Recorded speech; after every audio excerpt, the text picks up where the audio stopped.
त्रेतायाम हेम सम्मम, बहुत ध्यान से सुनिएगा। सतयुग में मणि के शिवलिंग की पूजा करने का जितना पुण्य था, त्रेता में स्वर्ण के शिवलिंग की पूजा करने का उतना महत्व बताया गया। त्रेता में सोने के शिवलिंग पर त्रेतायाम हेम संभवम, बहुत ध्यान से सुनिए, कृते रत्नमयम लिंगम, ये सब लिखने लायक बात है। मैं कल आपको बोल नहीं पाया हूं, इस कथा के लिए एक डायरी बनाइए, एक पेन कागज लीजिए, क्योंकि मुझसे रटन तो कथा आती नहीं है। मैंने पूर्व की 2 शिव महापुराणों में जो कथा सुनाई है वो मैं नहीं सुना रहा, रिपीट नहीं कर रहा, क्योंकि 24,000 श्लोकों का शिव पुराण है। तो ये 11 दिन में या 1 महीने में या 3 महीने में ये पूरा हो ही नहीं सकता। शिव महापुराण को यदि 12 वर्ष तक भी गाया जावे तो भी यह लगेगा कि अभी तो अधूरा ही रह गया है। एक कथा इतनी अभिभूत कर देने वाली है। तो ये कितनी अच्छी बात कही जा रही है। कहा जा रहा है कि सतयुग में लोग मणियों के शिवलिंग पर पूजन करते थे, त्रेता में लोग स्वर्ण के, त्रेतायाम हेम संभव, त्रेता में लोग स्वर्ण के शिवलिंग के ऊपर पूजा करते थे। द्वापुरे पारदम श्रेष्ठ, द्वापुर में सबसे श्रेष्ठ शिवलिंग बताया गया वो पारदेश्वर था। ऐसा नहीं है कि कल काल में उसकी महिमा नहीं है, बहुत महिमा है। पारद पर अभिषेक करने से घोर गरीबी का नाश होता है, बाजार में फंसा हुआ पैसा वापस चल करके आता है। पारदेश्वर भगवान की इतनी बड़ी महिमा है। द्वापुर में ज्यादा तरह से पारदेश्वर भगवान की ही पूजा होती थी, लेकिन कलयुग में क्या विशेष है वो सुन लें आप। यहीं से मैं बात को शुरू कर रहा हूं। लिखा है पार्थिवम तु कलौ युगे, इस कलकाल में पार्थिव पूजा, जिसको मिट्टी के शिवलिंग बनाकर पूजन किया जाता है, विसर्जन किया जाता है, तो इसकी बहुत बड़ी महिमा है। इसकी मिट्टी के शिवलिंग बनाकर, ऐसा इसी ग्रंथ में लिखा है 11 वर्ष प्रत्येक दिन 3 बार जो कोई मिट्टी के शिवलिंग की पूजा करके उसको नदियों में विसर्जित कर देता है, 1,00,000% भगवान महादेव का उसे प्रत्यक्ष रूप से दर्शन हो जाता है। इतनी बड़ी महिमा मिट्टी के पार्थिव शिवलिंग की। वर्ण ने क्या लिखा है, अष्टमूर्ति सर्वासु मूर्तिश पार्थिव वरा अनन्य पूजिता विप्रातपस्ता मनस्तया फलम। कहा गया भगवान के कई तरह की धातुओं के शिवलिंग हैं, लेकिन इस कलयुग में पार्थिव पूजा से बढ़कर कुछ भी नहीं। मिट्टी के शिवलिंग से पूजा भगवान की जाती है, उसकी बड़ी महिमा है। क्या महिमा है, लिखा यथा सर्वेषु देवेषु ज्येष्ठा श्रेष्ठ महेश्वर, जितने भी देवताएं हैं सब में श्रेष्ठ भगवान महादेव को बताया गया। अनादि और अनंत है। आज तक ये नहीं पता कि शंकर का जन्म कभी हुआ, शंकर के माता पिता कौन है, आज तक कभी पता ही नहीं लगा इस बात का। स्पष्ट कहा था सर्वेषु देवेषु ज्येष्ठः श्रेष्ठ महेश्वरा, जैसे देवताओं में सबसे श्रेष्ठ महादेव हैं, एवं सर्वेषु लिंगेषु पार्थिव श्रेष्ठ मुच्यते, उसी प्रकार से संपूर्ण रुद्र लिंगों में मिट्टी के शिवलिंग इतने ही ज्यादा प्रभावशाली है। फिर कहा गया यथा नदीसु सर्वासु ज्येष्ठा श्रेष्ठा सुरापगा, नदियां बहुत हैं लेकिन गंगा को बहुत श्रेष्ठ बताया गया। तथा सर्वेषु लिंगेषु पार्थिवम श्रेष्ठ मुच्यते, जैसे नदियों में गंगा श्रेष्ठ है उसी प्रकार से शिवलिंग में भगवान पार्थिवेश्वर मिट्टी के शिवलिंग वैसे ही श्रेष्ठ हैं अपने आप। और सुनिए बात को, फिर आगे कहा गया यथा सर्वेषु मंत्रेषु प्रणवो ही महास्मतः, मंत्र बहुत हैं लेकिन ओम से बढ़कर के कोई मंत्र नहीं है। वो मंत्र बड़ा प्रभावी है जिसमें ओम है, बिना ओम के तो मंत्र की पूर्णता ही नहीं है। जिस प्रकार से प्रणव में, प्रणव का अर्थ क्या होता है, प्रणव प्रपंच नव नहीं, जिस ओमकार को जपने के बाद संसार का प्रपंच नहीं रहता उसको प्रणव कहते हैं। ओम प्रणव है, बहुत ध्यान से सुनिए। जैसे ओमकार का आप जप करते हैं, इसके द्वारा संसार का प्रपंच न रहे। संस्कार का प्रपंच क्या है, राग द्वेष काम क्रोध लोभ मोह मद मत्सर ईर्षा, ये सब संसार के प्रपंच है। लेकिन ओमकार का जप करने से संसार का प्रपंच समाप्त हो जाता है, इसलिए इसका नाम है प्रणव है। कहा प्रणव में जैसे ओम बड़ा सिद्ध है, उसी प्रकार से भगवान शंकर के शिवलिंग में पार्थिव पूजा उसी प्रकार से अपने आप में विशेष है। क्या मेरी भाषा आपकी समझ में आ रही है? मेरी आवाज पीछे तक आ रही है? हाथ उठा के बताइए। धन्यवाद। आगे कहा गया यथा सर्वेषु वर्णेषु ब्राह्मण श्रेष्ठ उच्यते, जैसे वर्णों में ब्राह्मण सबसे श्रेष्ठ है तथा सर्वेषु लिंगेषु पार्थवम श्रेष्ठ मुच्यते, जैसे वर्णों में ब्राह्मण श्रेष्ठ है उसी प्रकार से शिवलिंग में पार्थिवेश्वर उसी प्रकार से अपने आप में अति श्रेष्ठ है। मिट्टी के शिवलिंग रोज नहीं आप बना सकते हैं तो सावन के 30 दिन बनाइए, रोज नहीं आप बना सकते हैं तो आप प्रदोष वाले दिन बनाइए, रोज नहीं आप बना सकते हैं तो आप सोमवार को बनाइए, आद्रा नक्षत्र में बनाइए, लेकिन साल में कुछ दिन आप मिट्टी के शिवलिंग, आज मैं पूरी विधि बताऊंगा आपको कैसे मिट्टी के शिवलिंग बनाए जाते हैं, कैसे इनका पूजन किया जाता है। माताओं का तो पंडाल पूरा ही भर गया है, लेकिन पीछे से खड़े मत होइए, एकदम पीछे तक बैठना है, और फिर भी जगह न बचे तो बीच की गैलरी में बिठा देना। आगे लिखा गया है कि यथा पुरीसु सर्वासु काशी श्रेष्ठतमा स्मृता, कहा गया है कि भगवान शंकर के तीर्थों में काशी सबसे श्रेष्ठ है। आप इधर देखिए, कार्यकर्ता लोग पूरा ध्यान रखेंगे, कोई भी श्रोता वापस नहीं जाना चाहिए। उतनी गर्मी भी नहीं है, पंडाल के बाहर भी कारपेट बिछी हुई है, तो वहाँ भी फिर आप बैठ पाएंगे। माताओं को भी कहूँगा पुरुषों का पूरा पंडाल जब्त मत कर लेना, क्योंकि पुरुष लोग अभी रास्ते में आ रहे हैं, इनको बैठने को जगह मिलेगी, क्योंकि वो सब काम धाम निपटा करके आते हैं, तो उनके लिए भी जगह थोड़ा बचा करके रखिएगा। कार्यकर्ता ध्यान देंगे, आपका ध्यान थोड़ा इधर हो तो कथा में बहुत आनंद आएगा। लिखा है कि जैसे काशी बहुत श्रेष्ठ है उसी प्रकार से मिट्टी के शिवलिंग पार्थिव शिवलिंग उसी प्रकार से श्रेष्ठ है। आज की कथा इतनी अद्भुत है, 5 बजे आप कहोगे महाराज जी थैंक यू, आनंद आ गया। आज की कथा नहीं छोड़नी है बिल्कुल भी, दुकानदारी ये सब कुछ चलता रहेगा, लेकिन आज की कथा नहीं मिलेगी सुनने के लिए। यथा व्रतेषु सर्वेषु शिवरात्रि व्रतम परम, आपका ध्यान इधर हो, व्रतों में भगवान महादेव के व्रतों में शिवरात्रि से बड़ा कोई व्रत नहीं है, कोई व्रत नहीं है। पूरे वर्ष भर सोमवार का व्रत किया जाता है, एक प्रदोष किया जाता है, फल एक बराबर है, एक बराबर, एक प्रदोष का इतना पुण्य है। पूरे वर्ष भर आप सोमवार का व्रत करें और एक प्रदोष का व्रत करें, फल एक बराबर है। पूरे वर्ष भर आप प्रदोष का व्रत करें, कृष्ण पक्ष में पड़ने वाली एक मासिक शिवरात्रि का व्रत करें, फल एक बराबर है। पूरे वर्ष भर की मासिक शिवरात्रि का व्रत करें और 365 दिन भगवान का प्रत्येक दिन महारुद्राभिषेक करें, उसका जितना फल है वर्ष में एक महाशिवरात्रि का व्रत करने का उतना ही फल है। ऐसा इसी शिव महापुराण में लिखा है। 26 तारीख को शिवरात्रि पड़ रही है, जो 24 घंटा निराहार रह लेता है उसको 12 ज्योतिर्लिंग यात्रा का फल प्राप्त होता है। इसी ग्रंथ से मैं बोल रहा हूं, 365 दिन, एक दिन में 4 बार महादेव का अभिषेक करने का फल 365 दिन प्राप्त होता है। 4 बार का, सुबह भक्ति देने वाला अभिषेक होता है, दोपहर संकल्प पूर्ति वाला होता है, शाम को शांति देने वाला होता है, और रात्रि का महारुद्राभिषेक है वो नोट के बंडल देने वाला होता है। शंकर की पूजा, इसलिए 4 पूजन को बड़ा प्रमुख बताया उसको। तो क्या सुंदर श्लोक यहाँ वर्णन किया है वो मैं आपके बीच में निवेदन कर रहा हूं। कहा गया यथा व्रतेषु सर्वेषु शिवरात्रि व्रतम परम, कहा गया है कि तथा सर्वेषु लिंगेषु पार्थवम श्रेष्ठ मुच्यते, जैसे महादेव के व्रतों में शिवरात्रि का व्रत बहुत श्रेष्ठ है, उसी प्रकार से पार्थिव पूजा मिट्टी के शिवलिंग पर पूजन करना इसको अति श्रेष्ठ माना गया, बहुत ज्यादा विशेष माना गया।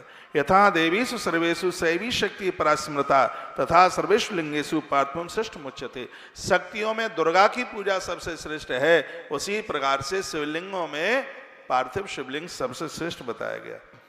प्रकृतम पार्थिवम लिंगम योनि देवम प्रपूजेत श्रिया भवति सा पूजा स्नान दानादिकम व्रता, जो पार्थिव लिंग का निर्माण करने के बाद किसी अन्य देवता की पूजा करते हैं तो उसकी वह पूजा तथा स्नान दान आदि सब कुछ सब असफल हो जाता है। इसका मतलब क्या है? इसका अर्थ यह है कि सब देवताओं को पूजने के बाद में फिर मिट्टी के शिवलिंग बनाकर उनका पूजन कीजिए, उनके पूजा के बाद में किसी भी देवता की पूजा नहीं होती। ऐसा यहाँ इसमें वर्णन किया गया है। और भी कुछ बातें कही गई हैं। क्या कहा गया है? यथा लब्धोपचारी भक्ति सिद्धा समतई पूजित पार्थिव लिंगम सर्वकामान सिद्ध है, मिट्टी के लिए शिवलिंग संपूर्ण पुण्य फल दे देते हैं। एक बात और निवेदन की गई है, मिट्टी के शिवलिंग बनाते हैं तो उसमें पंचायतन पूजा का निषेध बताया गया है। मिट्टी के शिवलिंग में मिट्टी के गणेश बनाने के लिए मना किया गया, इसमें कार्तिकेय बनाने के लिए मना किया, इसमें नंदी बनाने के लिए मना किया। और इसमें देखिए, समझ लीजिए कौन बताएगा ये बातें तुम्हें। ऐसे मिट्टी के शिवलिंग है जिसमें सिर्फ शिवपिंडी के ऊपर ही पूजन होता है। ये अध्याय विद्येश्वरी संहिता का अध्याय नंबर 19 श्लोक नंबर 18, 19, 20, 21 इन श्लोकों में वर्णन किया गया। इसमें स्पष्ट वर्णन किया गया है कि जो मिट्टी के आप शिवलिंग बना रहे हैं, इसमें पूरे शिव पंचायतन की बनाने की बिल्कुल भी आवश्यकता नहीं है। और इसमें यह बताया गया कि मिट्टी के पार्थिव शिवलिंग पर पूजन करने के बाद में तत्काल आप किसी और देवता की पूजा नहीं करेंगे, नहीं तो आपका अभिषेक खंडित हो जाएगा, नहीं तो फिर आपकी पूजा निष्फल हो जाएगी, ऐसा वर्णन किया गया।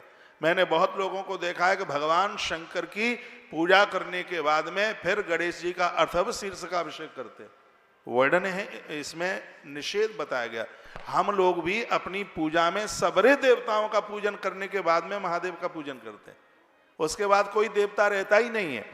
तो ये अध्याय नंबर 19 विद्येश्वरी संहिता का बहुत मोस्ट इंपोर्टेंट है शंकर जी के साधकों के लिए।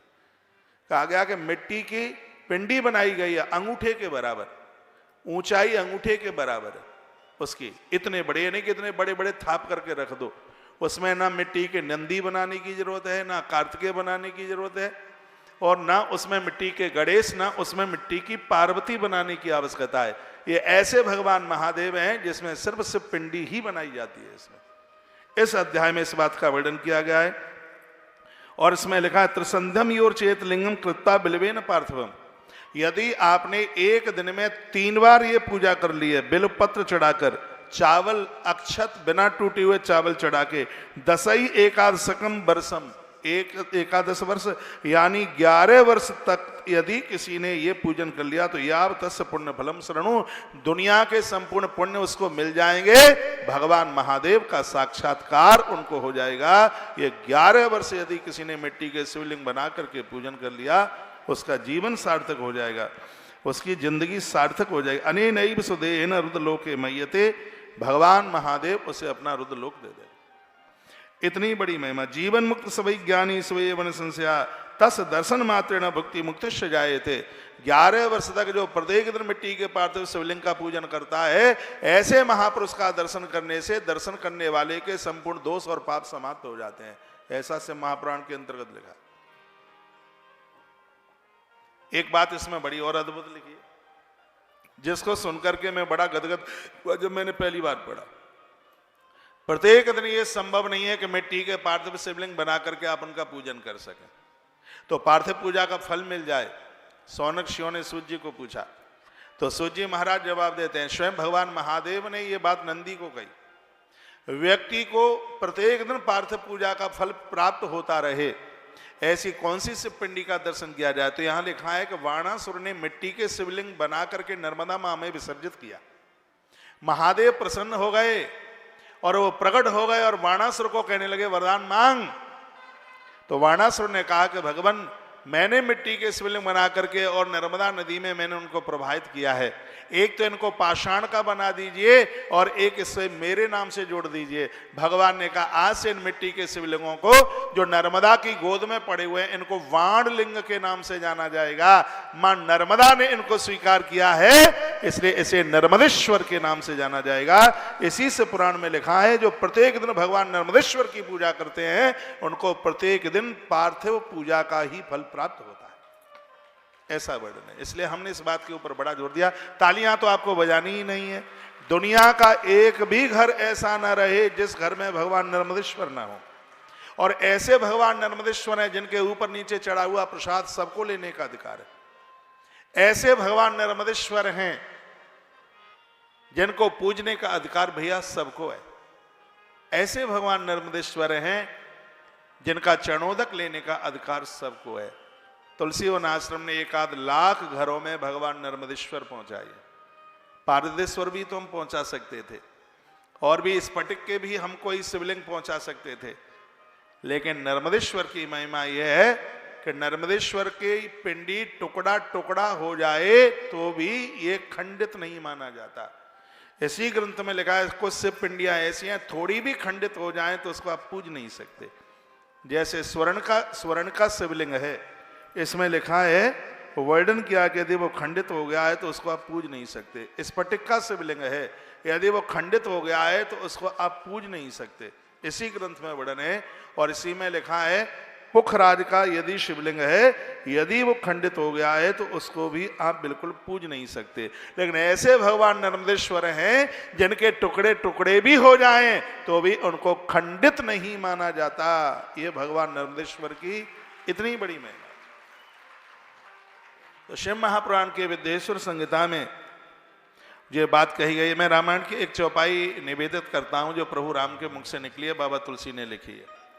वो क्या कहते हैं, लिंग था जो शिवलिंग, मिट्टी के शिवलिंग बना करके पूजन करेगा या अपने जीवन में महादेव का मंदिर बनाएगा, अपने जीवन में महादेव का मंदिर प्रतिष्ठित कराएगा, प्राण प्रतिष्ठा कराएगा, भगवान स्वयं कहते हैं कि वो मुझे अति प्रिय होगा। देखना सुंदर सी चौपाई।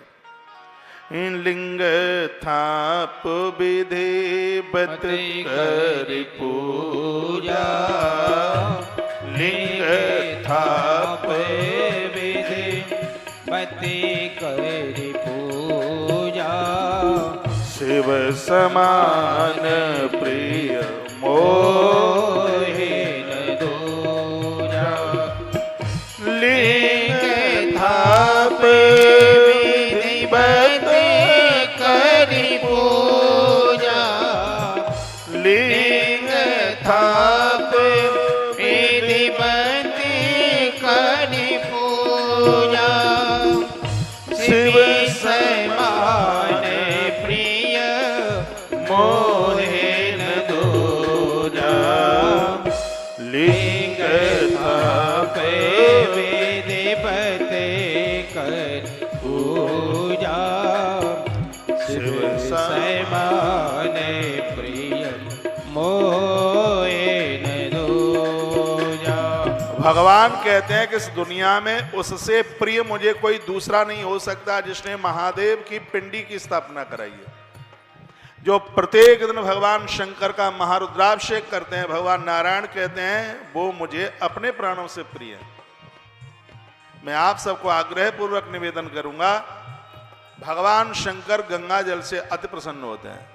जो धोखे से भी शिव के ऊपर प्रत्येक दिन गंगा जल चढ़ा दें, भोलेनाथ उसे सायुज मुक्ति दे देते हैं। आपके घर में कोई बुजुर्ग हैं, कोई बूढ़े हैं, साल 2 साल के मेहमान हैं, एक गिलसिया में गंगा जल भरो, उसमें एक बेलपत्र डालो, उसमें कुछ जल डालो, गौ माता का कच्चा दूध डालो, काले तिल और उसमें डालो, एक उसमें कोई फूल डालिए और घर में कोई बुजुर्ग है मरणासन्न है उनका हाथ लगवाइए, प्राण प्रतिष्ठित मंदिर में वह गंगा जल चढ़ा दीजिए। इससे क्या मिलेगा? स्वयं भगवान प्रभु राम के शब्द हैं, इससे क्या मिलेगा? वो कहते हैं कि जो गंगा जल आने चढ़ावे, जो गंगा जल आने चढ़ावे, तो सायोज मुक्ति नर पावे। जो गंगा जल आने चढ़ावे, जो गंगा जल आने चढ़ावे, सो सायोगे मुक्ति नर पावे। जो गंगा जल आने चढ़ावे, सो सायोग मुक्ति पर पावे। जो भगवान महादेव के ऊपर गंगा जल चढ़ाते उन्हें सायुज्य मुक्ति मिलती। बहुत बड़ा पुण्य है, बहुत बड़ा फल है। ग्रंथ तो यह कहता है जिसने शिव पर गंगा जल चढ़ाया, मृत्यु के समय में पांव में कांटा लगे उसे इतना भी कष्ट नहीं होता। ये महिमा भगवान शंकर की है। शंकर के पुजारी नारायण को मानिए, नारायण के पुजारी महादेव को मानिए, हरि हर की पूजा कीजिए अपने घर में। नर्मदेश्वर रखते हैं तो भगवान सालग्राम भी रखिए। कितनी सुंदर बात कही, शंकर प्रिय मम द्रोही, शिव द्रोही मम दास। ये सब भगवान कहते हैं।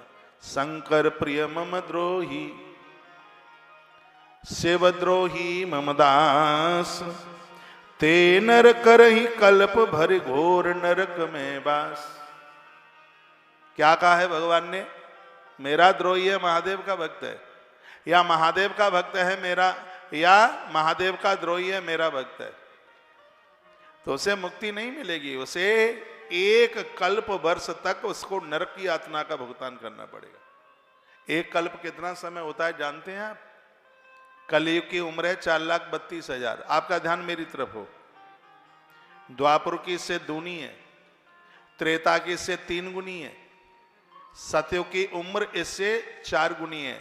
4,32,000 इंटू 4 कर लेना, उतनी सतयुग की उम्र है। और इतनी उम्र एक बार निकल जाए तो उसको एक चतुर्युगी कहते हैं। और यही 4 युग 1,000 बार निकल जाए तो उसको एक मनवंतर कहते हैं, एक मनवंतर। और ये मनवंतर 72 बार निकल जाए तो उसको एक कल्प कहते हैं। यदि किसी ने हरि और हर की निंदा की है तो उसको इतने वर्षों के लिए नरक भोगना ही पड़ेगा, कोई बचा नहीं सकता। इसलिए मेरा आग्रह पूर्वक निवेदन है, चाहे आप हरि के भगत हों, हर की निंदा मत कीजिए। आप महादेव के भक्त हैं, हरि की निंदा मत कीजिए। ये दोहे को दिमाग में रखिए। शंकर प्रिय मम द्रोही शिवद्रोही मम दास, ते नर करहि कल्प भरी घोर नरक में वास। इसको कोई काट नहीं सकता। ऐसी बहुत संस्थाएं हैं, बहुत संप्रदाय हैं ऐसी। शिव की भक्त हैं, नारायण की अवहेलना करते हैं। नारायण के भक्त हैं, महादेव की अवहेलना करते हैं। शिवद्रोही मम दास कहावा, सो नर मोहि सपने नहीं भावा। कल मैं निवेदन कर रहा था, और एक गुप्त मत सबई कहूं कर जोर, शंकर भजन बिना न रह भगतन पाव हो मोर। ये तो स्वयं भगवान कहते हैं। आप किसी भी देवी देवता के भक्त क्यों नहीं है, मेरे निवेदन पर आप एक ही वर्ष शंकर जी का अभिषेक करके देख लीजिए। अभिषेक मत करो, आप सिर्फ आप एक लोटा जल चढ़ा दो महादेव के ऊपर। कल मैंने बोला था आपको कि शंकर जी के ऊपर जल कैसे चढ़ाना है। पहला लोटा घर से लेके जाइए, दूसरा लोटा मंदिर का चढ़ाइए, क्योंकि इसी ग्रंथ में लिखा है जिन लोगों ने अपने हाथों से शंकर जी की स्थापना की है, उसके 100 हाथ तक का जल है वो गंगा के रूप में हो जाता है। जो ऋषियों ने जिस शिवलिंग का स्थापन किया है, 1,000 हाथ तक का, शिव पिंडी से 1,000 हाथ तक का जितना भी जल है वो गंगा जल के रूप में हो जाता है। और जो स्वयंभू हैं, जो अपने आप प्रकट हुए हैं, शिव पिंडी के 4,000 हाथ तक, 4,000 हाथ ऐसे, 4,000 हाथ ऐसे, 4,000 हाथ ऐसे, वहां का जो जल है वो साक्षात शिव गंगा के रूप में हो जाता है। तो एक लोटा जल घर से लेकर के जाओगे, वो जल आपके पुरखों को तृप्त कर देगा। और शिवालय से एक लोटा जल लोगे, वो संपूर्ण देवताओं को तृप्त कर देगा। मैं तो 2 लोटा चढ़ाता हूं जल, एक अपने घर से लेके जाए। लेकिन आप तो ऐसे हैं, शिव पिंडी भी मंदिर की, बाल्टी भी मंदिर का, मग्गा लोटा भी मंदिर का, पानी भी मंदिर का, तुम्हारा कुछ भी ना लगे। हाथ हलाते हुए जाते हैं, लप लाई लप लप लाई लप लप लाई लप। घर से लेके जाइए पूजा की थाली, एक बांस की टुकनिया बनाइए, उसमें फूल पत्तियां ये लेके जाइए। भगवान ने बड़ी कृपा की है, मनुष्य जीवन मिला है, इसको ऐसे ही नहीं जाने दीजिएगा। मैं छाती पर हाथ रख के कहता हूं, आपको कहीं जन्मपत्री दिखाने की जरूरत नहीं होगी। कल भी मैंने बोला है, ब्रह्मा की लकीर में कील ठोकने वाले महादेव हैं। और मैनपुरी के लोग तो इतने भाग्यशाली हैं, आपके पास भीमसेन महादेव है, जिनका इतिहास मैंने बड़े काल से जिनको सुना है। बकासुर को विजय प्राप्त करने के लिए महादेव की पूजा भीम ने की है। पत्रकार बंधु मुझे सुन पा रहे हो तो ये लेख लिखना चाहिए, ये लोगों को संदेश मिले। 40 दिन में आपकी हर मनोकामना पूरी हो जाएगी। 40 दिन क्यों मांगा? आपके ही मैनपुरी के आसपास का कोई गांव था, किसी साधु ने उस आदमी ने बहुत हत्याएं की, जीव का वो बहुत ज्यादा हत्यारा था। एक साधु को पता चल गया ये कि इसने बहुत हत्याएं की है। उसके पास एक ही बेटा था, सुन लो इस कथा को, एक ही बेटा था। साधु ने जाकर उस बच्चे की मांग कर दी। उस व्यक्ति ने रोते गाते हुए, पत्नी ने कहा महात्मा ने मांगा है तो इन्हें बेटा दे दीजिएगा। तो जैसे ही बेटा लिया, तपस्वी महात्मा था, महात्मा ने ऐसे हाथ किया, बच्चे की डेड बॉडी हो गई, बच्चा खत्म हो गया। बच्चा खत्म हो गया, उसी आदमी के सामने देखते देखते वो तो छाती पीटने लगा, रोने लगा, कहा कि मेरा बच्चा खत्म हो गया। तब साधु ने कहा, महात्मा ने कहा, तुझे अपने बच्चे की मृत्यु पर इतना कष्ट हो रहा है, तूने इतनी जीव हत्याएं की हैं, तो वो भी तो जीव किसी के बच्चे ही होंगे, तो उनकी माताएं कैसे तड़फ रही होंगी। ये उस महात्मा ने उसे कहा। उसने संकल्प लिया कि मैं आज से कभी कोई जीव हत्या नहीं करूंगा। मैनपुरी के आसपास का कोई गांव रहा होगा, बड़ी प्राचीन बात है। कहते हैं कि 40 दिन उस बच्चे की डेड बॉडी पड़ी रही, बिलखते रहे, लोग इकट्ठे होते रहे, और वो महात्मा भगवान महादेव के बहुत बड़े भगत थे। उन्होंने आह्वान किया, वंदन किया।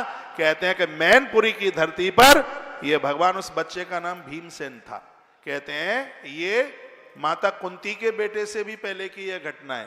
कहते हैं कि उस बच्चे का नाम भीमसेन था। उस बच्चे को जीवन दान देने के लिए महात्मा मयन की धरती से महादेव प्रकट हुए, और उस बच्चे के नाम से आज इस महादेव को जाना जाता है। बताते हैं कि जो भी माताएं अपने छोटे छोटे बच्चों को भीमसेन महादेव के दरबार में ले जाती हैं, उन बच्चों की आर्वल बढ़ती है, उनकी उम्र बढ़ती है, उनका आयुष बढ़ता है। तो ऐसी धरती पर हम भगवान भीमसेन के चरणों में इस कथा को सुन रहे हैं। शिव के प्रति पूरी श्रद्धा रखिए। 2 दिन बाद शिवरात्रि आ रही है। एक भी कोई व्यक्ति ऐसा ना रहे जो 1 लोटा जल भगवान भीमसेन महादेव के ऊपर न चढ़ाए। मैं तो पूरा रात भर 4 अभिषेक करूंगा। मेरा भाग्य है कि मेरी 2025 की शिवरात्रि बाबा भीमसेन के चरणों में निकलेगी। 4 पहर की पूजा करें। अनादिकाल का शिवलिंग है, अनादिकाल का, अनंत काल का है ये महादेव। अद्भुत है, बहुत अद्भुत है। मैं प्रसंगों को थोड़ा सा और आगे के लिए बढ़ाऊं, मैं थोड़ा थोड़ा रोज बोलता रहूंगा। जीवन मुक्त सभी ज्ञानी स्व एवं संशया, तस दर्शन मात्रेण भक्ति मुक्ति से जाए थे। जो भगवान शंकर का प्रत्येक दिन दर्शन करते हैं, उन्हें भुक्ति यानी संसार के भोग और मृत्यु के बाद उन्हें मोक्ष मिल जाता है। इसमें कोई संशय वाली बात नहीं है। गुड़ेना प्रसाद शिवलोक को तिष्ठति सकाम पुनरागता राजेंद्रो भारते भवेत। जो पार्थिव शिवलिंग का निर्माण करके जीवन पर्यंत नित्य उनका पूजन करते हैं और शिवलोक को प्राप्त करते ही हैं, वर्णन है। और अंत में उन्हें भारत की भूमि में जन्म लेने का सौभाग्य प्राप्त होता है। यहाँ बड़ी अच्छी बात कही है, शंकर का पुजारी भारत में ही पैदा होता है। यह श्लोक 24 नंबर का श्लोक है, अध्याय 19 विद्येश्वरी संहिता प्रमाणित करती है। भगवान महादेव कहते हैं कि जो मेरी पूजा करेगा नंदी, उसको जन्म भारत की धरती पर ही मिलेगा। ये ऐसी अद्भुत बात यहाँ कही गई। मैं श्लोक बोल रहा हूं, सकाम पुनरागत्या राजेंद्रो भारते भवेत। वो धरती पर, भारत की धरती पर ही आकर के जन्म लेता है। भगवान शिव के पुजारी के लिए कहा गया, निष्काम पूजे नित्यम पार्थम लिंगम उत्तमम शिवलोके सदा तिष्ठे तस सायुज्यमा पुण्यात।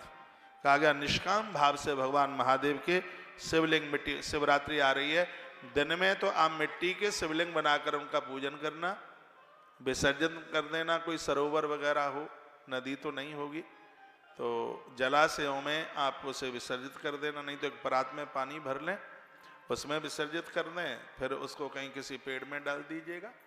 ऐसा आप कर सकते हैं। और रात्रि के समय में आप भगवान को हो सके तो 4 पैर की पूजा कर लेना। इसके लिए मैंने 5 वीडियो डाली हैं हमारे चैनल पर, जुड़ करके वह आप सुन सकते हैं, समझ सकते हैं। पार्थिवम शिवलिंगम च विप्रो यदन पूज्येत। यदि यहाँ ब्राह्मण लोग बैठे हैं, सुन लो, काफी संख्या में बैठे हैं, लिखा है, सुनिए, पार्थिवम शिवलिंगम च विप्रो यदन पूज्येत। लिखा है कि ब्राह्मण के घर में जिसने जन्म लिया, ब्राह्मण के घर में जन्म लेकर जिसने भगवान शंकर की यदि उसने पार्थिव पूजा नहीं की, वर्णन किया गया है कि ऐसा ब्राह्मण नरकगामी होगा, उसे कोई बचा नहीं पाए। ये पूजा तो चारों ही वर्णों के लिए है। मैं तो उसे पूरा ब्राह्मण मानता ही नहीं जिसका जनेऊ नहीं हुआ है। मैं तो उसे पूरा ब्राह्मण मानता ही नहीं जो गायत्री नहीं जपता। ब्राह्मण के 6 कर्म हैं, विद्या पढ़ना, विद्या पढ़ाना, दान लेना तो दान देना, यज्ञ करना, यज्ञ कराना। ग्रंथ कहते हैं कि जब तक प्राण नहीं निकल जाएं तब तक उसके तकिया से धार्मिक ग्रंथ दूर ना हो, पक्का ब्राह्मण तो वही है। ब्राह्मण बहुत पूज्य है, ब्राह्मण बहुत वंदनीय है, बहुत प्रणाम करने के लायक है, लेकिन ब्राह्मण उन गुणों के साथ तो जिए। ब्राह्मण एक जाति ही नहीं, ब्राह्मण एक तत्व है।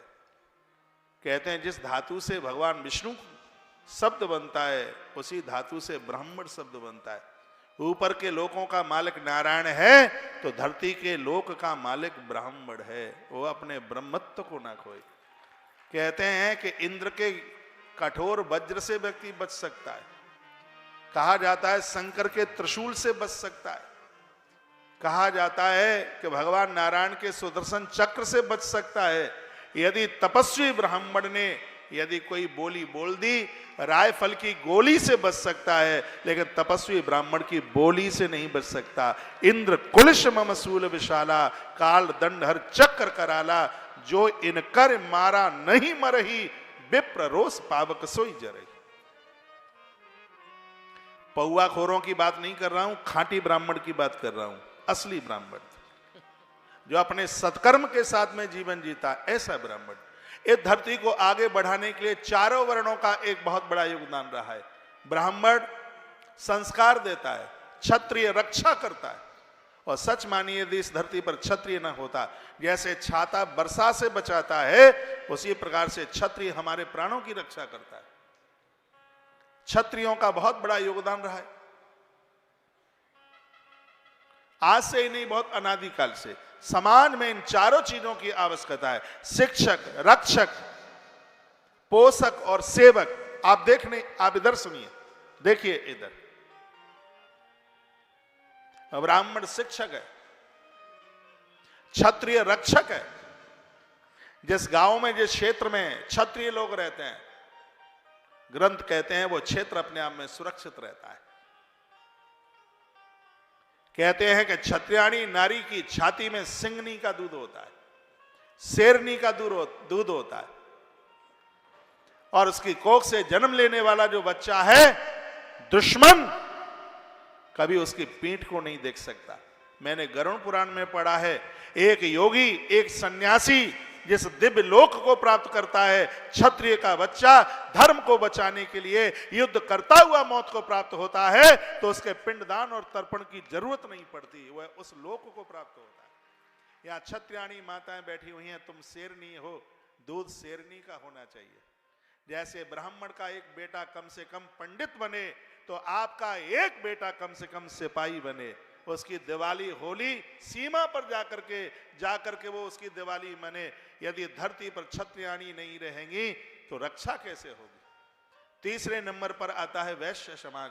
इन वैश्यों का योगदान हमेशा से धरती के ऊपर रहा है। भामाशाह की कथा पढ़ते हैं, उस जमाने में जिस समय महाराणा प्रताप की सेना भूखों से तिल मिला रही थी, उस समय वैश्य समाज से जन्म लेने वाले भामाशाह चल करके आए, और उस जमाने में उन्होंने 25 लाख रुपए का सहयोग किया था। उस टाइम पर उन्होंने सब खजाना खोल दिया। उस समय संतों ने गुरुहाओं से निकल के कहा था, ऊपर आकाश नीचे धरती रहेगी, तब तक वैश्य समाज में जीने वाले इस भामाशाह का नाम रहेगा। आज भी जब कोई दानी चल करके आता है तो क्या कहा जाता है, वो तो बहुत बड़ा भामाशाह है। ये बात आपको माननी पड़ेगी। वैश्य समाज ने, बढ़िया समुदाय ने ये धरती के लिए हमेशा से किया है। अपने बच्चों को भूखा रखा होगा, लेकिन उन्हें समाज में जब भी कोई धर्म सदकर्म, यज्ञ, अनुष्ठान, आयोजन, मठ मंदिरों की जरूरत पड़ी रही होगी, तब हमेशा से वैश्य समाज आगे चल करके आया है। एक बार ताली बजा सकते हैं इन चारों समाजों के लिए। तो ब्राह्मण ने शिक्षा दी है, क्षत्रिय ने रक्षा की है, वैश्य ने लोगों के पेट में खुराक डाली है। इसलिए कहा जाता है कि ब्राह्मण मुख है, क्षत्रिय भुजा है, वैश्य उदर है, तो कनिष्ठ वर्ण के लोग परमात्मा के चरण हैं। इन्होंने शिल्प विद्या के द्वारा बहुत कुछ समाज को दिया है। चौथे वर्ण का बहुत बड़ा योगदान रहा है, बहुत भारी योगदान रहा है, शब्दों में जिसको बयानित नहीं किया जा सकता। चारों वर्ण बहुत प्रशंसा के पात्र हैं। तो यहां भगवान महादेव कहते हैं, हे नंदी, मेरी पूजा करने का अधिकार चारों वर्णों को है। जितना ब्राह्मण को अधिकार है, उतना ही अधिकार चौथे वर्ण में जन्म लेने वाले चौथे वर्ण के व्यक्ति को उतना ही अधिकार है। चारों वर्णों के लोग यहां पर बैठे हैं। मैं कहूंगा जाति बिरादरी से ऊपर उठ करके एक मनुष्यता और एक मानवता के लिए जीवन जीना, वही जिंदगी होगी। सितारा टूट जाने पर भी आकाश बाकी, अच्छे लोग कभी नहीं मरते। आगे की गैलरी में बिठा दीजिए लोगों को, आगे की गैलरी में बिठाइए, फिर कल कुछ करते हैं, आगे आगे बिठा दें, बिल्कुल आगे से। लेकिन जो वहां बैठे हैं वहीं बैठे रहे, जो एक्स्ट्रा लोग हैं उनको कार्यकर्ता लोग ध्यान देंगे। एक बार जयकारा लगाइए, बोले शंकर भगवान की जय हो, श्री हनुमान जी महाराज की जय हो, जय जय श्री श्री राधे, जय जय श्री राधे श्याम।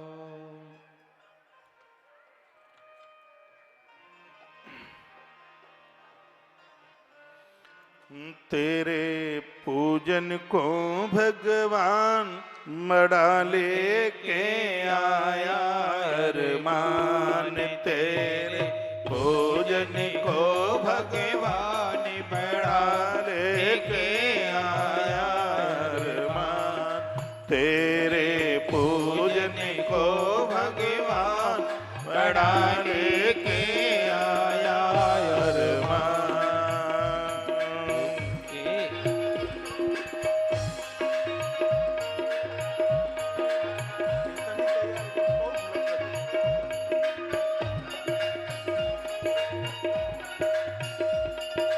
एक बार दोनों हाथ उठा के हर हर महादेव।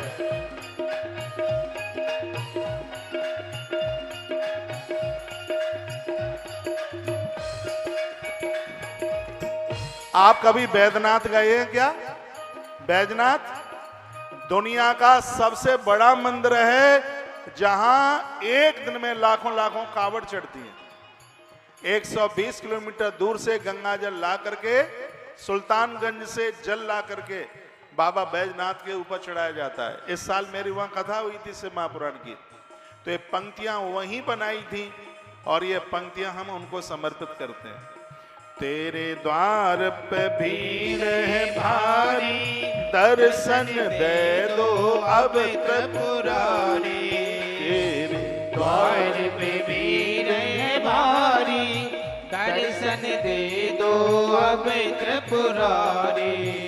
भक्तों की तुम हो शान, बड़ा लेके आया, अरमान मेरे दर्शन को भगवान बड़ा लेके आया, अरमान बड़ा लेके आया, अरमान बड़ा लेके आया, अरमान बड़ा लेके आया, अरमान बड़ा लेके आया, अरमान तेरे पूजन को भगवान बड़ा लेके आया, अरमान।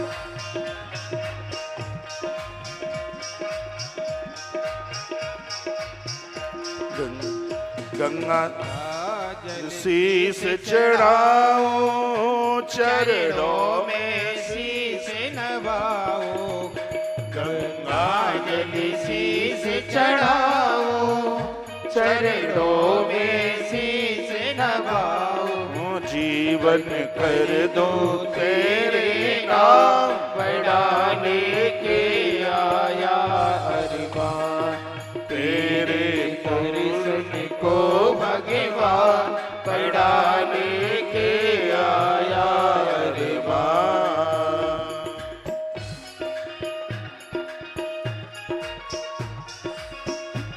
हर हर महादेव।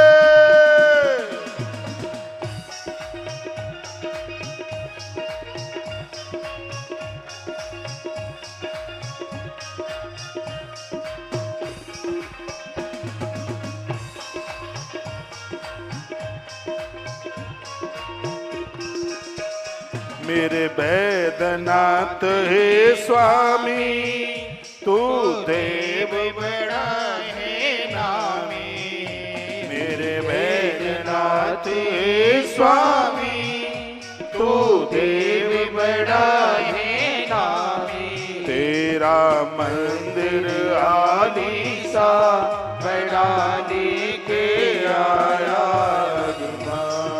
तेरे पूजन को भगवान बड़ा लेके आया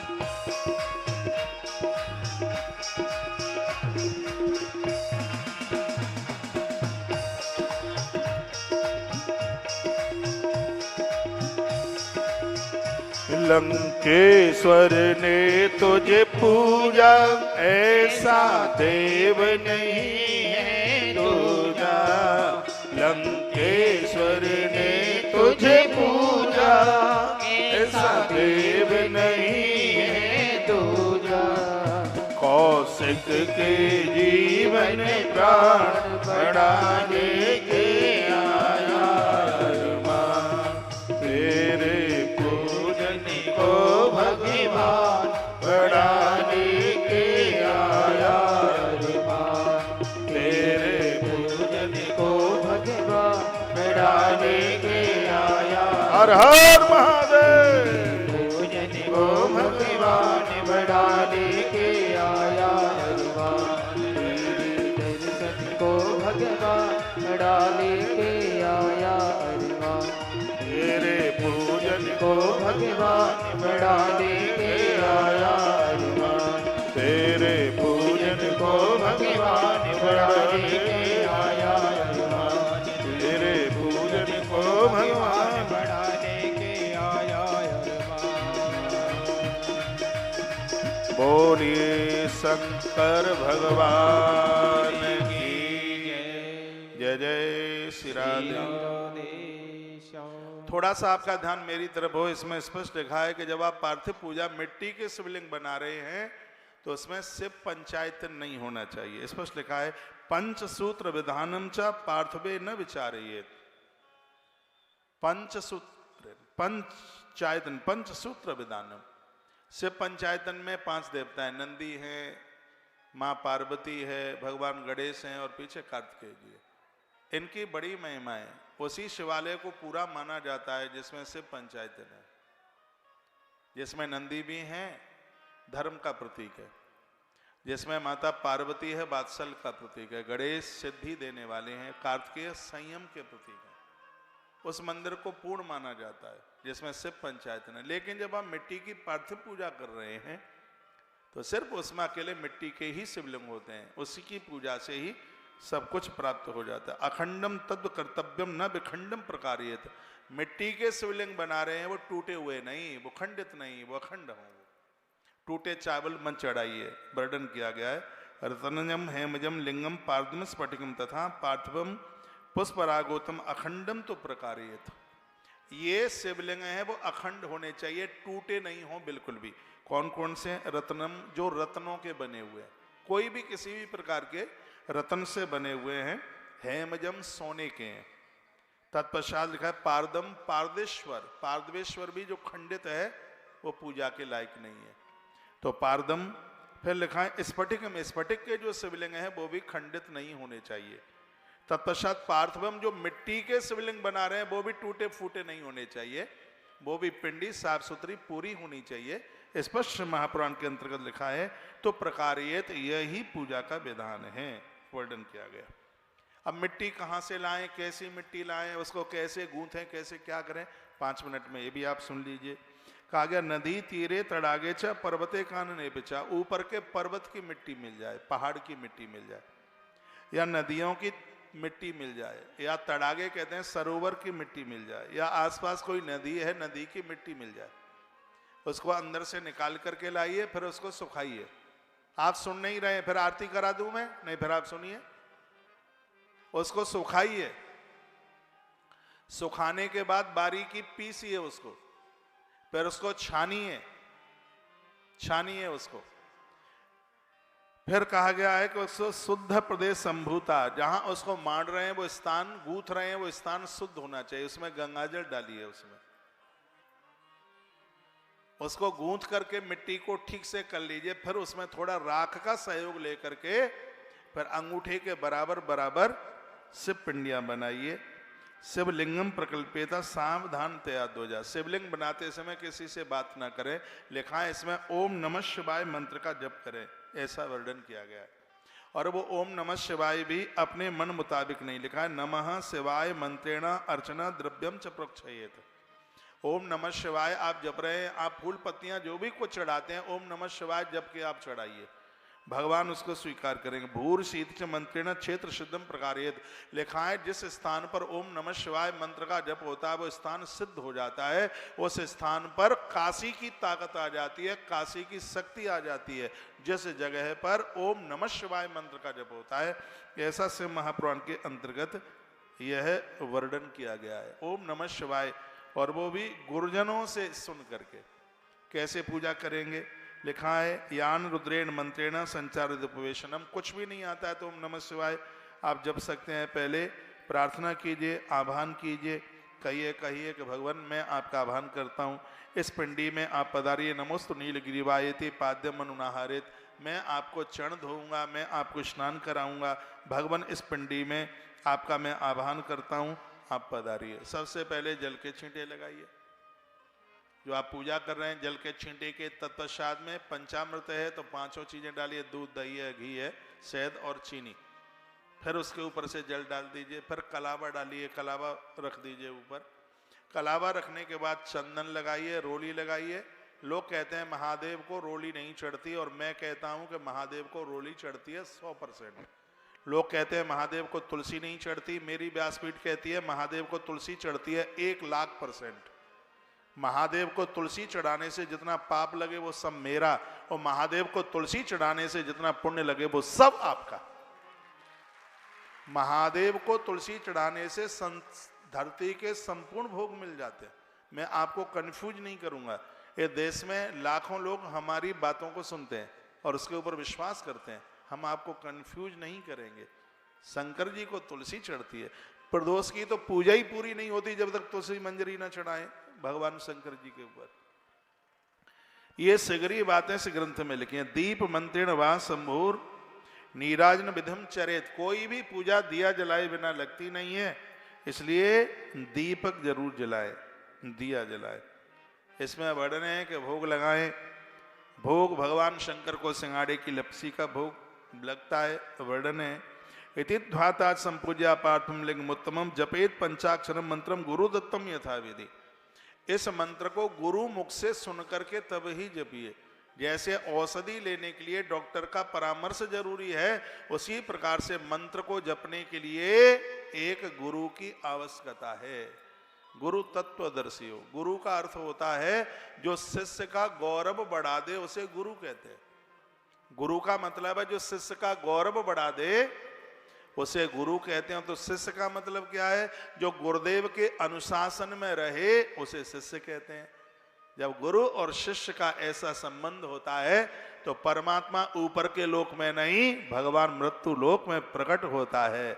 ऐसा शिव महापुराण साक्षी है इसके लिए। स्तुति विश्व देवेशम स्तोवीता प्रणम सुंदव, स्तुति करें, भगवान को वंदन करें, प्रणाम करें। टूटी फूटी जो भी आपकी आवाज है, सिरादे कैमरे पे पहुंचिए, सिरादे। भगवान को कहिए अज्ञाना धति बाज्ञाना जब पूजा अधिकम मया कृतम तदस्तम सफलम कृपया तब शंकरा। हाथ जोड़ करके भगवान को कहिए प्रभु हम तो अज्ञानी, हम तो कुछ जानते नहीं है, मुझसे टूटी फूटी जो भी पूजा हो रही है आप करा रहे हैं। वेद ही पुराणी सिद्धांत ही में, वेद पुराण के सिद्धांतों को हम तो कुछ जानते ही नहीं है। भगवान बस इतनी सी प्रार्थना है, यदि हमसे कोई त्रुटि हो गई है तो अपने बच्चे समझ करके हमें क्षमा कर दीजिए। तदा प्रदक्षिणाम कुर्या, बड़ी अच्छी बात कही गई है, बहुत ध्यान से सुनिए। पूजा के तत्पश्चात में प्रदक्षिणा कीजिए, यदि शंकर जी के मंदिर में अंदर से परिक्रमा कर रहे हैं तो आधी परिक्रमा लगाइए। कभी भी पानी जहां गिरता है उस स्थान को लांगा नहीं जाता, ऐसा इस ग्रंथ में लिखा हुआ है। बाहर मंदिर से परिक्रमा कर रहे हैं तो महादेव की पूरी परिक्रमा लगाइए। अंदर शिवलिंग के पास से कर रहे हैं तो आधी परिक्रमा लगाइए। महादेव की परिक्रमा आधी लगती है, दुर्गा मैया की परिक्रमा एक लगती है, एक परिक्रमा लगती है, गणेश जी की 3 परिक्रमा लगती हैं, भगवान विष्णु की 4 परिक्रमा लगती हैं और सूर्य नारायण की 7 परिक्रमा लगती हैं, ऐसा विधान है। परिक्रमा करने से क्या होता है? मंदिर में दर्शन करने से भी परिक्रमा का ज्यादा विधान है। बहुत ध्यान से सुनिए, मंदिर में प्रवेश करते हैं तब घंटा बजाया जाता है, मंदिर से बाहर निकलते हैं तो घंटा नहीं बजाया जाता, याद रखिएगा। मंदिर में प्रवेश करें उस समय घंटा बजाइए। देहली पर, मंदिर की देहली पर पाम नहीं रखिए, क्योंकि वहां नरसिंह देव भगवान का वास होता है। हमेशा मंदिर की देहली को लांग करके अंदर जाया जाता है। पाम धो करके, कुल्ला करके शुद्ध भाव से मंदिर में प्रवेश कीजिए। और मंदिर में ठीक प्रतिमा के सामने से प्रणाम नहीं होता, अगल बगल होकर के भगवान को प्रणाम किया जाता है। मंदिर दर्शन का पूरा फल ही नहीं मिलता जब तक प्रदक्षिणा परिक्रमा नहीं की जाए। उन मंदिरों को अधूरा माना गया है जिन मंदिरों में परिक्रमा नहीं होती। बहुत मंदिर वाले परिक्रमा में सामान रख देते हैं, जघन्य अपराध है। मंदिर की गुम्मट होनी चाहिए, मंदिर के ऊपर कलश होना चाहिए और मंदिर के ऊपर ध्वजा होनी चाहिए। जो मंदिर की ध्वजा का दर्शन करते हैं उन्हें 10 अश्वमेध यज्ञ करने का फल प्राप्त होता है, ऐसा ग्रंथकार वर्णन करते हैं। द्वारका में ध्वजा चढ़ाने के लिए 4-4 साल का नंबर लगता है, उसे ध्वजा मनोरथ कार्यक्रम के नाम से जाना जाता है। यहां तक कहा गया कि मंदिर में अंदर जाने के लिए आपको समय नहीं है। यदि मंदिर के ऊपर लगी हुई ध्वजा को आप प्रणाम कर लेते हैं तो आपको मंदिर के दर्शन करने का फल उसी समय प्राप्त हो जाता है। जिस समय मलक्षों के द्वारा हमारे धर्म के ऊपर बड़ा न्याय और अत्याचार हो रहा था, हमारी लाइब्रेरी पुस्तकालयों को जला दिया गया था, ऐसी आग लगी कि 6 महीने तक हमारे ग्रंथ जलते रहे। उस समय धर्म मंदिरों के ही द्वारा सुरक्षित रहा था। कहा जाता है जो प्रत्येक दिन मंदिर में दर्शन करते हैं उन्हें प्रत्येक दिन 10-10 अश्वमेध यज्ञ करने का फल प्राप्त होता है। इसलिए मंदिरों के प्रति अपनी पूरी श्रद्धा रखिए। तथा प्रदक्षिणाम कुर्यात् भुक्त विदनाम सुधी, परिक्रमा करने से ही मंदिर दर्शन पूरा होता है। फिर कहा गया है ततो गलरभम कृत्वा प्रणमेक्षुत मिनग्रदी, यदि आप शंकर के भक्त हैं, शिवजी के मंदिर में प्रणाम करने को गए हैं तो थोड़ा सा उसमें स्तुति में गाल बजाया जाता है। लिखा गया है इसमें स्पष्ट वर्णन, ततो गलरभम कृत्वा, इस तरीके से। मुझसे तो बनता नहीं है उतना, बहुतों को हमने देखा है वो अपना गाल के अंदर जीभ उनकी बजती है, उसका वर्णन इसमें किया गया है। तो क्या लिखा, आयु आरोग्यदम चैव यशस्सम स्वर्गमेव च। जो मैं आपको कथा सुना रहा हूं और आप इस कथा को सुन रहे हैं, इसका महात्म्य क्या है? लिखा है कि इस कथा को सुनने से आयु मिलेगी, आयु बढ़ेगी। सिर्फ पार्थिव पूजा की कथा सुनने से उम्र बढ़ती है। जो पार्थिव पूजा करते हैं, शंकर की पूजा करते हैं, उन्हें क्या नहीं मिल सकता? आयु आरोग्यदम चैव यशस्सम स्वर्गमेव च, लोगों को यश मिलेगा, मान मिलेगा, सम्मान मिलेगा और सच मानिए उसे भगवान भी मिलेगा।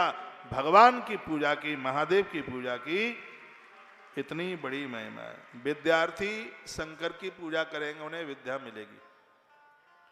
कुंवारी बेटियां महादेव की पूजा करेंगी उन्हें अच्छा घर और वर मिलेगा। स्त्रियां महादेव की पूजा करेंगी उनके पुत्र और पति दोनों की आयु बढ़ेगी। इतनी बड़ी महिमा भगवान शंकर की इस पूजा की है। इसलिए मैं इस ग्रंथ के माध्यम से आप सबको कहना चाहूँगा कि शिव महापुराण इसलिए अद्भुत है क्योंकि भगवान के संपूर्ण पूजन के प्रकार शिव महापुराण के अंतर्गत बताए गए। कल आप चंचुला की कथा सुन रहे थे। शिव महापुराण की कथा सुनकर उसने स्वयं का भी उद्धार कर लिया और पति का भी उद्धार करा दिया। कुल में यदि एक भी भक्त हो जाए तो पूरा खानदान तर जाता है। एक विभीषण ने पूरा खानदान तार दिया। इसलिए तो मैं कहता हूं आपने बच्चों को डॉक्टर, कलेक्टर, इंस्पेक्टर बनाया तो कुछ ही तो बना पाए हो, लेकिन जिस माई बाप ने अपने बच्चों को भगवान का भक्त बना दिया, अब कुछ और बनाने के लिए बकाया ही नहीं बचे। पुत्रवान नारी तो वही है जिसकी संतान भगवान की भक्त बन गई। पुत्रवती जुवती जग सो पुत्रवती युवती जग सोई रघुवर भगत जासु सुत हो। माताएं सुनिए, पुत्रवती युवती जग सोई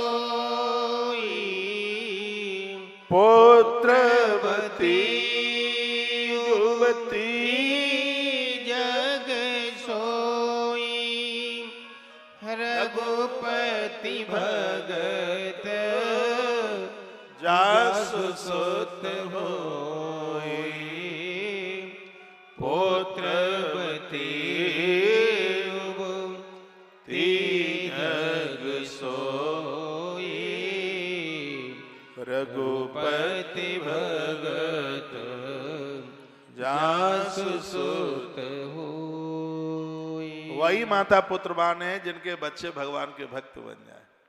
सच मानिए, आपसे आपके जीवन में बहुत बड़ी कमी हुई है, गलती हुई है। यदि आपके बेटे शराबी निकल गए तो, जुआरी निकल गए तो, बहुत बड़ा अपराध कोई हो गया है। नारी मां कहलाने की अधिकारी तब है जब वो भगवान के भक्त को पैदा करती है। ये ग्रंथ इस बात के ऊपर बड़ा जोर देता है। कहा जाता है जिस नारी ने भगवान के भक्त को जन्म दिया है तो भगवान के पार्षद उसे लेने को नहीं आते, उसे लेने के लिए धरती पर स्वयं भगवान चल करके आते हैं, परमात्मा चल करके आते हैं। इसलिए हमारे धर्म में 16 संस्कारों की बात कही गई है। सबसे पहले गर्भाधान संस्कार है। कीड़े मकोड़ों को जन्म नहीं देना है। केसर को जन्म देने के लिए, केसर को पैदा करने के लिए कश्मीर चाहिए। अच्छी औलाद को जन्म देने के लिए एक विलक्षण मां चाहिए। अच्छी मां के बिना अच्छी औलाद की कल्पना भी नहीं की जा सकती। पिता से भी ज्यादा प्रभाव मां का होता है। रावण का बाप बहुत बढ़िया, लेकिन मां केससी जिसका नाम था, वो राक्षसों की बेटी थी, वो बढ़िया नहीं थी। जिसको एक बहुत बड़ा अद्भुत इंसान जन्म लेना चाहिए था, लेकिन रावण वो नहीं बन पाया, वो मां का दोस्त था। एक प्रहलाद को देखिए, प्रहलाद को देखिए जिसका पिता बढ़िया नहीं है हिरण्यकश्यप, लेकिन उसकी मां बहुत बढ़िया है। भगवान का भक्त बन करके प्रहलाद जी पैदा हुए। तो इसका अर्थ यह है कि पिता से भी मां ज्यादा बढ़िया होनी चाहिए। ग्रंथ तो यही कहता है। तो शिव महापुराण की ये जो यह कथा है, हमारा इहलोक हमारा परलोक ये सब संभाल देती है। तो क्या लिखा है, दूरे हर कथा के चित। आपको ध्यान है, कल मैंने ये कहा था कि कथा स्थल जितना दूर होगा उतना ही ज्यादा पुण्य देने वाला होगा। सुना था कल आपने? उसका श्लोक मुझे मिल गया। दूरे हर कथा के चित दूरे शंकर कीर्तनः। मंदिर दूर है, कथा स्थल दूर है, तीर्थ दूर है, उसमें जितना आप पैदल चल करके जाते हैं उतना ही आपको पुण्य ज्यादा प्राप्त होता है, उतना ही ज्यादा। स्पष्ट वर्णन है। श्रेया शूद्रादयो ये चाह बोधस्तोषा भवे, तथा स्त्री पुरुष चारों वर्णों के लोग दौड़ दौड़ करके इस भगवान की कथा को सुनने के लिए जाएं। लिखा है, देशे देशे संभवाये कीर्तनः शृणोत्सुखा। आपके नगर में कथा सुनने वाले बाहर से श्रोता आते हैं, उनको ऐसे सम्मान कीजिए जैसे बेटी की बारात में आए हुए मान भावों का आदर होता है, सम्मान होता है, उनका ऐसे आदर कीजिए। मैंने इस नगर में बहुत होल्डिंग बैनर लगे हुए देखे हैं, उसमें लिखा है आगंतुक सभी मान भावों का इस नगर में बहुत ज्यादा आदर है, उनका बहुत ज्यादा सम्मान है। स्वागत के बहुत होल्डिंग बैनर लगे। एक तो ये सामने, मेरे सामने ही लिखा है वैष्णवी कलेक्शन, मुझे यहाँ से दिखाई दे रहा, चश्मा लगाई हूँ इसलिए और मोटा मोटा दिखाई दे रहा यहाँ से।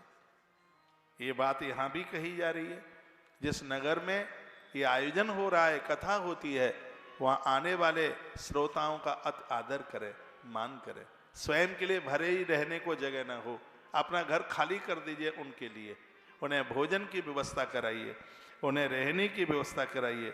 भविष्यति समाजोपि साधुनाम परमोत्सव, ऐसा गृहस्थी परम साधु होता है।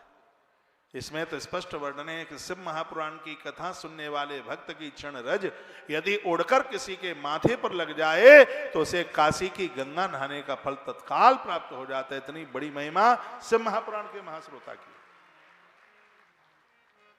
वो लोग बड़े बड़भागी हैं जिन्हें पांडाल साफ सुथरा करने का सौभाग्य मिला है, क्योंकि इस पांडाल को साफ करते होंगे तो धूल उड़ करके उनके माथे पर जरूर लगती होगी। तो मैनपुरी में रहते ही उनकी काशी की यात्रा पूरी हो जाती है। यदि मैं गलत बोल रहा हूं तो मेरी बात को कोई काट के बताए। इसमें प्रमाण ही ये सब वर्णन किया है, कहा गया है। श्रीमत्स्य पुराण बहार पानाय चादरात आयांतरम भवतंशा कृपया प्रेम तत्पर।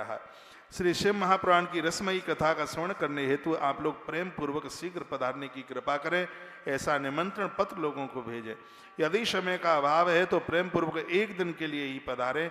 आपको निश्चय ही आना चाहिए, क्योंकि हम इस कथा में आपकी बांट जोड़ रहे हैं, आपका इंतजार कर रहे हैं। क्षण भर के लिए ही आप आए। लिखा है कि शिव महापुराण की कथा में आंख का पलक ऊपर से नीचे गिरे, इतनी देर के लिए भी कोई आके बैठ जाए तो महादेव की अभूतपूर्व कृपा है। शंकर की कृपा के बिना कोई महादेव के पंडाल में आकर के, महादेव के पंडाल में आके उसकी कृपा के बिना नहीं बैठ सकता। तीर्थ में वास करने से जो पुण्य प्राप्त होता है, शंकर के पंडाल परिसर में रात्रि को सोने से उतने फल की प्राप्ति होती है। वो तो साक्षात काशी है वो स्थान, जहां भगवान के उन श्रोताओं के भक्तों के चरण पड़े हैं, वो साक्षात अपने आप में तीर्थ है। पूरा अध्याय इस बात को